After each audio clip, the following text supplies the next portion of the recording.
Assalamualaikum warahmatullahi wabarakatuh. Hari ini aku nak buat ulasan perlawanan di antara Johor Darul Takzim menentang pasukan Terengganu FC. Dan mana pada perlawanan ni Johor menang 1-0 hasil jaringan daripada Safawi Rashid.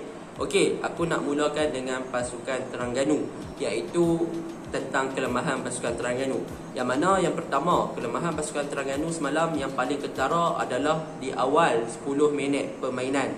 Yang mana pasukan Terengganu di bahagian pertahanan, mereka terlalu alpa dan lalai dalam menjaga pertahanan mereka. Dan apa yang paling ketara yang saya nampak adalah mengenai miscommunication antara goalkeeper dan juga pertahanan. Apabila yang mana gol yang dihasilkan oleh Safawi Rashid adalah kesilapan ataupun miscommunication antara pertahanan dan goalkeeper yang menyebabkan Safawi Rashid dengan mudahnya menjaringkan gol cemer untuk pasukan Johor Darul Takzim. Itu yang pertama saya nampak. Yang kedua, di bahagian pertahanan Terengganu juga pada awal permainan ataupun awal 10 minit permainan, mereka gagal untuk melakukan keputusan dengan tepat, sama ada untuk melakukan clearance ataupun untuk melakukan passing kepada rakan pasukan. Sebaliknya, mereka menyimpan bola terlalu lama di bahagian pertahanan sehingga pasukan Johor melakukan high pressure yang menyebabkan bola di kawasan Terengganu hilang kepada pasukan Johor Darul Takzim. Benda ni kita boleh nampak di 10 minit yang pertama apabila Diogo melakukan high pressure kepada Muhammad Fauzi, pertahanan Terengganu, yang menyebabkan Diogo ada peluang one-on-one dengan Syarmiza. Tetapi sayang, peluang yang diperolehi oleh Diogo tu gagal dimanfaatkan sepenuhnya apabila rembatan yang dilakukan oleh Diogo tu melalut ke luar badan. Itu adalah kelemahan yang pertama. Kelemahan yang kedua adalah bagaimana Terengganu untuk melancarkan serangan kepada pasukan Johor Darul Takzim. Apabila mereka gagal untuk mencari Dominic Da Silva pada perlawanan semalam disebabkan hubungan antara midfield dan striker mereka tiada connector ataupun penyambung untuk menghantar bola-bola bahaya kepada Dominic Da Silva. Melainkan semalam mereka cari Dominic Da Silva dengan counter attack ataupun long passing sahaja untuk Dominic Da Silva kejar bola. Tetapi sayang, benda tu dapat dibaca oleh defensive third Johor Darul Takzim kan. Jadi Dominic Da Silva semalam agak tak efisien lah bagi saya. Sebab apa? Sebab tak ada connector. Benda ni terjadi pada perlawanan Terengganu lawan PJ City hari tu juga. Sebab apa? Sebab Dominic Da Silva ni tak ada orang yang support belakang dia. Apa yang Terengganu bahagian midfield harapkan adalah mereka boleh lambungkan bola kepada Dominic Da Silva. Jadi Dominic Da Silva adalah tugas dia hanya untuk menjadikan gol. Itu adalah salah untuk kelemahan Terengganu yang kedua. Okey, untuk kekuatan Terengganu, apa yang saya nampak semalam adalah di bahagian winger mereka, yang mana Syafiq dan juga Rahman Makasuf. Dua player muda ni memang saya nampak adalah winger yang terbaik pada perlawanan semalam. Apabila Rahman dan Syafiq berjaya memainkan peranan yang penting di bahagian sisi sayap kanan dan juga sisi sayap kiri, apabila mereka berjaya memberi ancaman kepada pasukan Johor Darul Takzim, sama ada di bahagian Koh Beng Ong dan juga Eskunalen.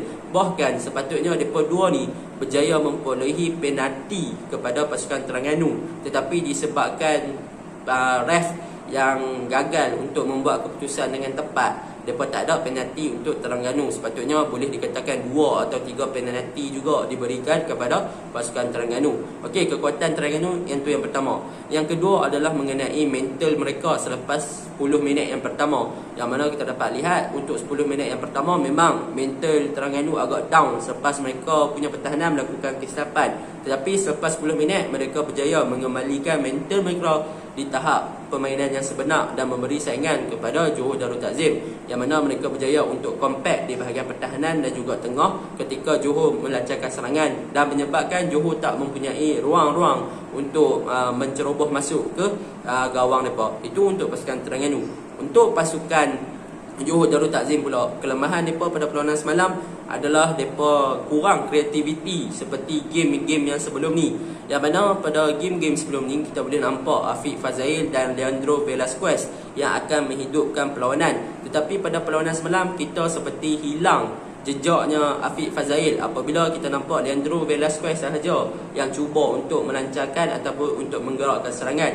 Tetapi Afiq Fazail lebih kepada di bahagian defensif. Kemungkinan jadual yang padat ataupun permainan yang agak slow pada perlawanan semalam menyebabkan Afiq Fazail lebih memfokuskan kepada barisan pertahanan. Sebab apa? Sebab Terengganu juga menguasai perlawanan semalam kan. Itu apa yang saya nampak lack of creativity, ataupun mereka tak boleh nak tembusi barisan pertahanan Terengganu selepas 10 minit yang pertama.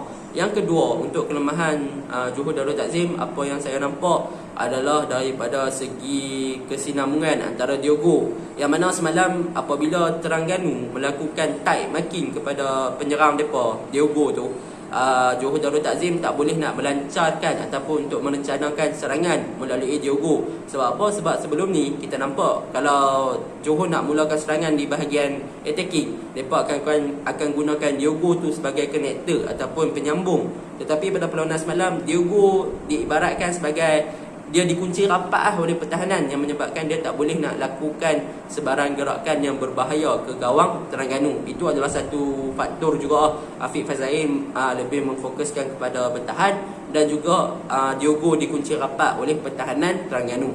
Okey, untuk kekuatan Johor Darul Takzim tak boleh dinafikan lah. Saya boleh katakan defensif third mereka yang diketuai oleh Aidil dan juga Mauricio memang memainkan peranan yang sangat penting pada perlawanan semalam apabila mereka berjaya mengawal asakan yang diberi oleh pasukan Terengganu dengan baik ya. Kalau tak, saya rasa kemungkinan besar pada perlawanan semalam mereka juga akan dibolosi. Okey, untuk kekuatan lagi saya rasa pada perlawanan semalam adalah di bahagian wingback ataupun fullback, yang mana kita boleh nampak Eskunalen dan Kobing Ong pada perlawanan semalam banyak melakukan gerakan-gerakan daripada bawah untuk membantu bahagian serangan Johor. Inilah yang saya katakan, fullback pasukan Johor adalah fullback yang paling mantap untuk saingan Liga Super. Apabila bahagian fullback kanan dan fullback kiri Johor mampu untuk melakukan overlapping, dan bahkan bukan sahaja mampu untuk melakukan overlapping, mereka juga mampu melakukan crossing yang sangat cantik. Mereka boleh main 1-2 yang lawa, dan mereka juga boleh bertahan dengan sangat-sangat cemerlang.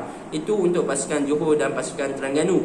Manakala untuk ulasan keseluruhan perlawanan, saya bagi man of the match untuk perlawanan semalam adalah kepada pengadil ataupun referee. Okey, sebab apa saya kata referee?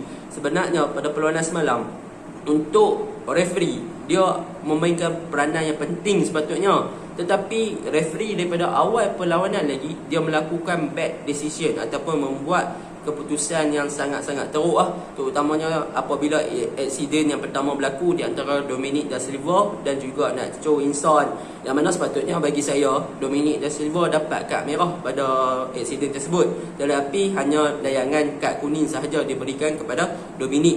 Itu kemungkinan yang menjadi penyebab kepada pengadil tersebut untuk mengadili perlawanan itu dengan keputusan yang agak buruk. Sebab apa? Sebab selepas itu keputusan-keputusan yang dibuat oleh pengadil memang memberi impak kepada kedua-dua pasukan, yang mana pasukan Terengganu sepatutnya mendapat penalti sebanyak 2 ataupun 3 kali telah tak diberikan oleh pasukan, tak diberikan oleh referee.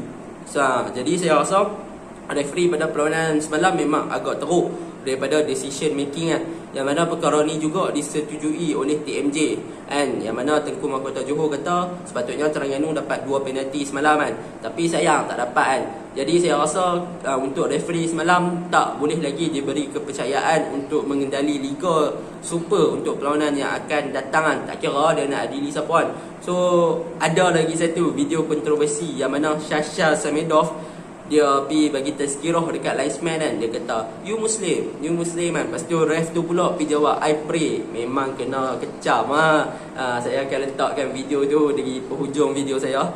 Secara rumusan dan secara teknikalnya pada perlawanan semalam kedua-dua pasukan beraksi dengan baik dan agak seimbang, tetapi Johor Darul Takzim berjaya memanfaatkan kesilapan yang dilakukan oleh pasukan Terengganu sendiri untuk mengalahkan pasukan Terengganu dan terus kekal di puncak Liga Super tahun 2020 ni.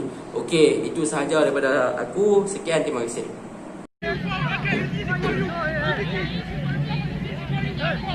Little bit scared Allah, okay?